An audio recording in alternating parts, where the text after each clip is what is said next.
ভিডিওর শুরুতে আপনারা যে ছেলেটিকে মেসির পাশে বেঞ্চে বসে থাকতে দেখছেন তার নাম আলেহান্দ্রো গার্নাচো। আর্জেন্টিনার সমর্থকেরা মনে করে তাদের দলের সবাই বুঝি শুধু মেসিরই ভক্ত, কিন্তু তারা হয়তো জানেই না যে মেসির ঠিক পাশে বসে থাকা এই ছেলেটাই ক্রিশ্চিয়ানো রোনালদোর সবচেয়ে বড় ফ্যান। হ্যাঁ, আর্জেন্টিনার হয়ে খেললে কি হবে, গার্নাচোর মন জুড়ে তো শুধুই CR7। বিশ্ব যখন মেসিকে নিয়ে মেতে থাকে, এই ছেলেটার চোখ তখন খুঁজে বেড়ায় নিজের আইডল রোনালদোকে। ভিডিওতে ভালো করে লক্ষ্য করলেই বুঝবেন সে মেসিকে কতটা এড়িয়ে চলে, কারণ মাঠে নেমে গোল করার পর নিজের আইডল রোনালদোর মতো বাতাসে ভেসে সিউ সেলিব্রেশন করাটাই যার কাছে সবচেয়ে বড় তৃপ্তির।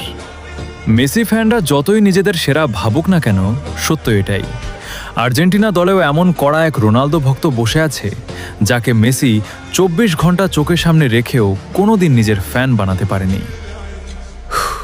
মেসি ফ্যানরা যতই ট্রফি আর ব্যালন ডিওর নিয়ে লাফালাফি করুক না কেন, এই একটা জায়গায় তাদের আজীবন আফসোস থেকে যাবে, কারণ খোদ আর্জেন্টিনার ঘরের বুকেই জন্ম নিয়েছে এমন এক কড়া রোনালদো ভক্ত যাকে মেসি 24 ঘন্টা চোখের সামনে রেখেও কোনোদিন নিজের ফ্যান বানাতে পারেনি।